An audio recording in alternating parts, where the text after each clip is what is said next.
Hey everybody, it's your girl Bondy Blue, and I am back for another Sistas review, y'all. Let's get into it. All right. So Zach pulled up on Karen and Aaron. Y'all know that's when the episode left off. So he riding on his bike, then he see them kissing, and now everything is And she like, what you doing here? We not together no more, okay? With your broke ass, okay, on a bike. Take your ass on somewhere. Because he's sitting up there talking about, I can't believe I came back here for you. And I can't believe that I came back. Look at how you treat me. Look at how you talk to me, okay? You diminish me. You know why you can't have a man? Because you always want they balls, okay? Like he's going off and she's getting it, giving it right back to him. I know you not talking. Get your cheating broke ass from around here. She going off, okay?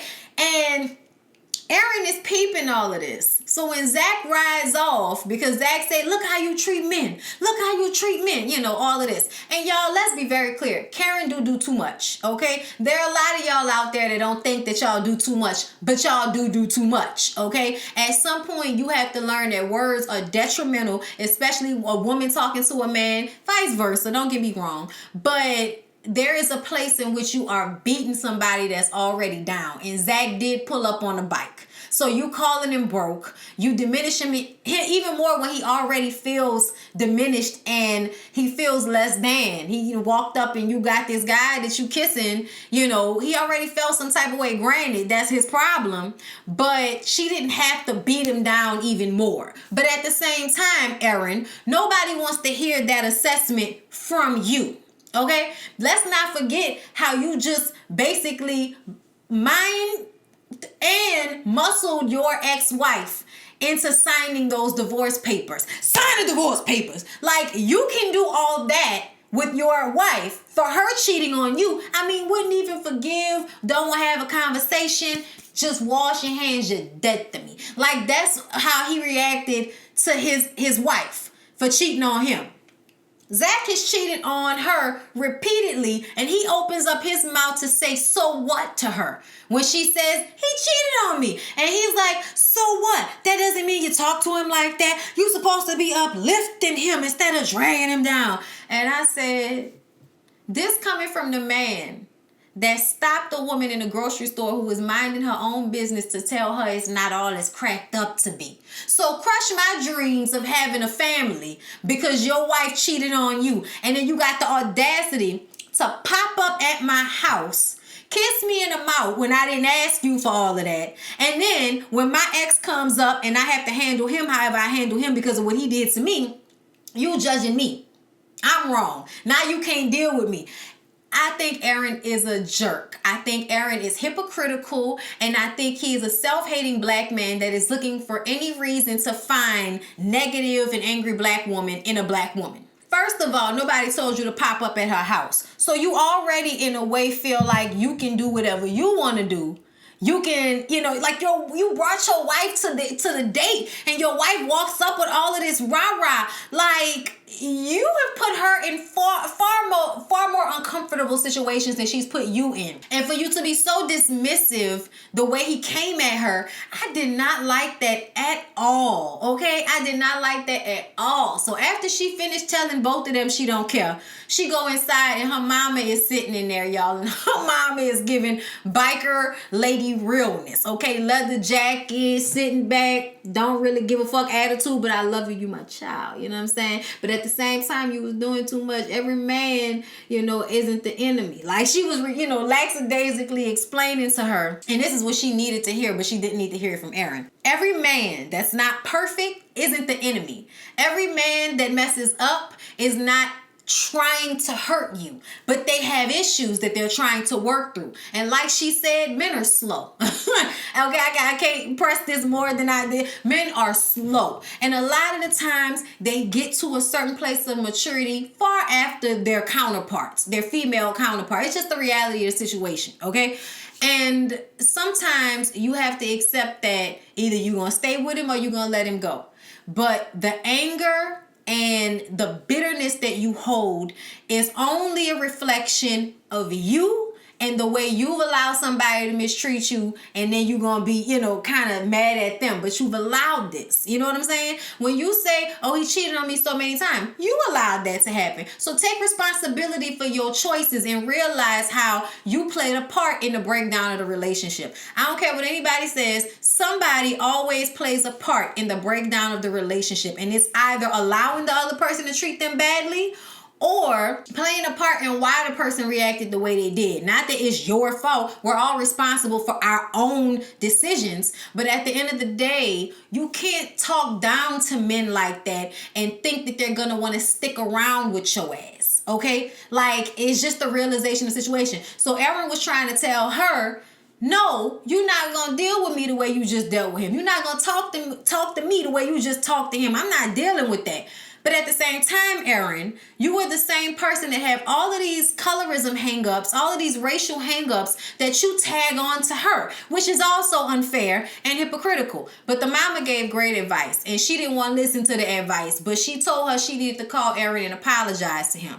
I feel like, I don't know if she needs to apologize, but I feel like she needs to learn something from what he said to her. And sometimes things come from the wrong people, but it's still the right message. And I think she needed to learn that message. Just casually telling somebody to shut up and come inside. Don't talk to me like that. Who the hell are you telling to shut up? Okay? But at the same time, context, okay? She's upset about him. Ain't got nothing to do with you. Not telling you to shut up because, oh, shut up. No, but it's just like, come on now, just come inside. We'll talk about it inside. Like, it's just an aggravation thing, but she does need to be more mindful. And other women, if that's you, you need to be more mindful too, okay? Child, people think I'm like that. I am not like that. Me and Lyric have conversations in which I am very careful of the way I speak to him, as not to diminish him or make him feel less than a man, because that is never what I'm trying to do. I'm trying to make you understand how I feel.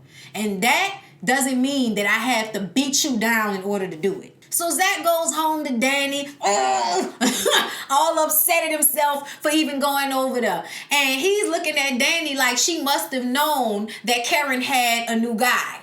And she was like, I don't know none of what you're talking about. They don't be talking to me like that. And he must have said something and I missed it, y'all. I'm sorry. I was in the middle of The Sims. I was like making notes, playing The Sims, okay? And I'm actually going to put up a speed build that I did earlier. I'm going to put that up on YouTube and just see how y'all feel about it. But anyway, that's a different subject. But Danny received what he said, like, oh, Karen must be talking about her behind her back in some type of negative way or something like that. We're going to have to deal with that later on. But that was just a moment, okay? Most of this scene is him taking her vape pen and going to the bathroom and locking himself in there, taking a bath with a cowboy hat on, high as hell, can't feel his face.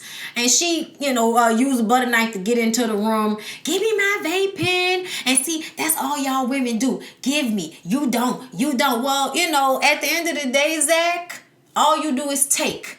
You take, and then have the audacity to try to point out where the woman is wrong when all she does is give. But because she's tired and reacting to you in a negative way, now it's the way she's reacting to you that's the problem. Not the fact that she even had to react to your broke, cheating ass in the first place, okay? Don't sit up here and act like you have something to offer for somebody to have to deal with all of that. You're not faithful and you ain't got no money, okay? Not to say that you need money, but you don't even have a place to stay.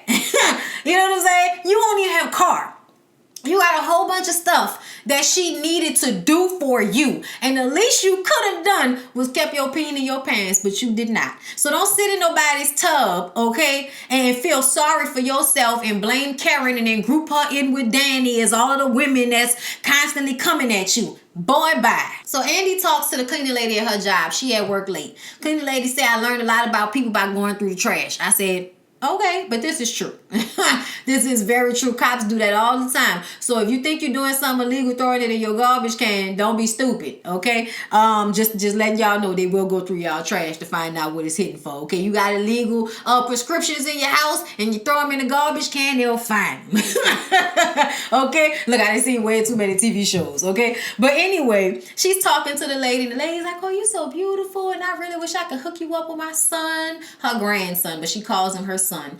And they're in the cleaning business together. I guess he must do the managing part and she still wants to clean, so she's there cleaning Andy's building. But she's like, oh, I have a man though. And it's like, girl, you got somebody else's man. You ain't got no man. That ain't your man. See what I'm talking about? Don't block your blessings. Don't try to find everything wrong with a man that's not somebody else's so you can hold on to a messed up situation just because you digmatized. Because let's be very clear. Gary is controlling, weird, a cheater, disrespectful, underhanded, but let's ignore all of that because he has good D. You don't love him. You love his D. Just as we're talking about Gary shows up, okay? Shows up to her job where there are cameras because she wasn't answering his phone calls. Nigga, is you crazy? Like, first of all, he tried to kiss her. There are cameras there. And she's about to represent your wife. What is wrong with you? Oh my God, y'all. I feel like he don't make no sense, Jesus. He don't make no sense talking about, I could just say I was trying to get a lawyer. And it's like, after hours? After hours? Okay.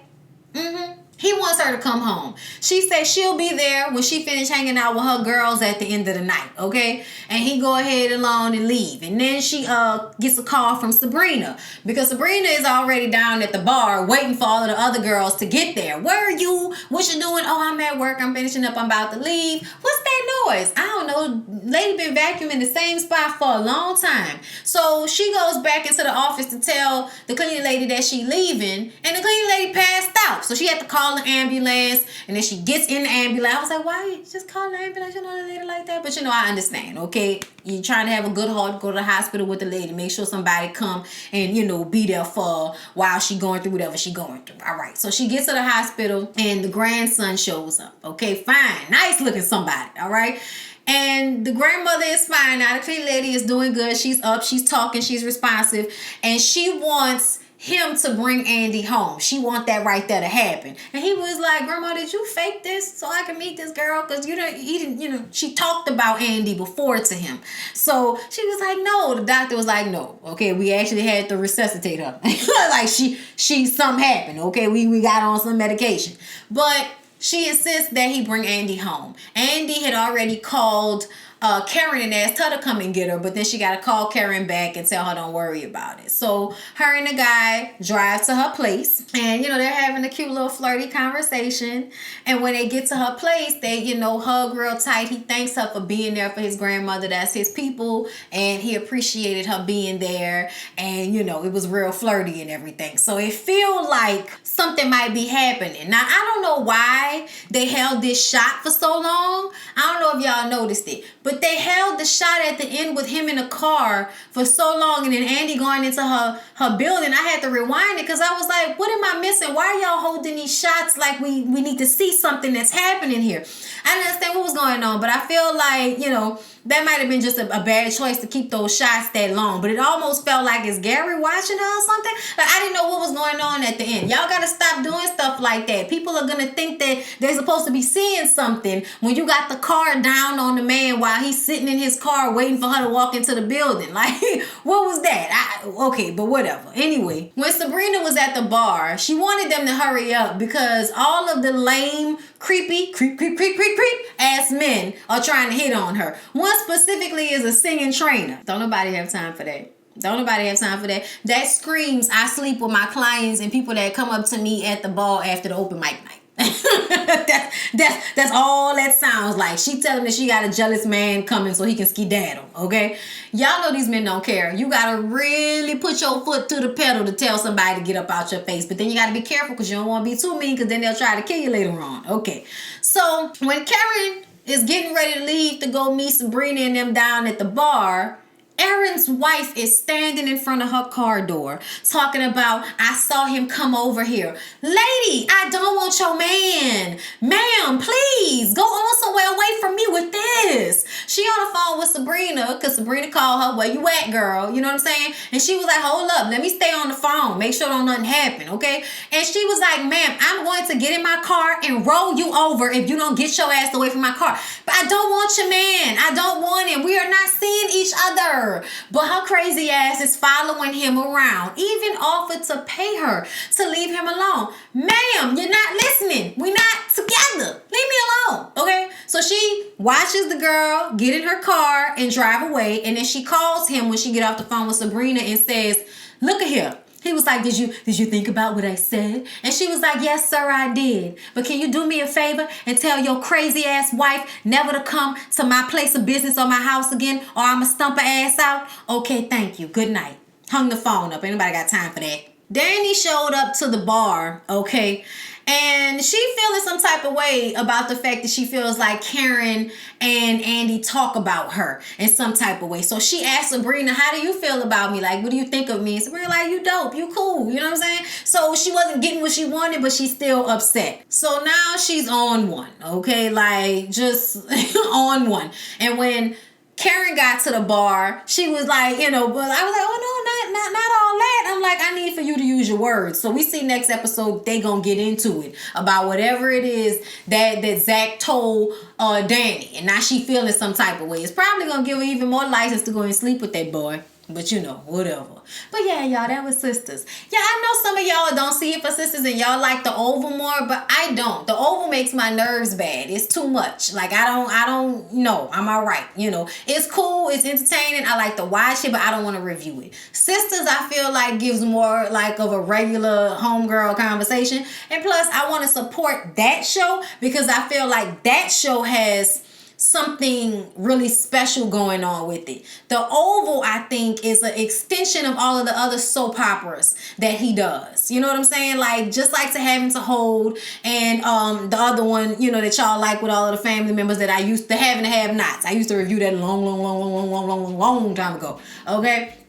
But see, Sistas is giving me, something a little bit more reminiscent of Girlfriends and shows like that. They just need to streamline some things. But I feel like first seasons are always, a little sketchy. But it's okay. We're going to wait on it. But I think all in all, storylines, characters, lighting, okay, colorization, like melanin, I'm here for that. So I'm here for Sistas, and that's what I'm reviewing. I'm not reviewing the Oval. I've said what I've said. All right, I love y'all, and I appreciate y'all wanting to see me review it, but I'm just telling y'all how I feel, okay? Now, I hope y'all enjoyed this because I feel like I talked a lot on Black Ink Crew, so I ain't want to make this one that long. I'll see y'all in the next one.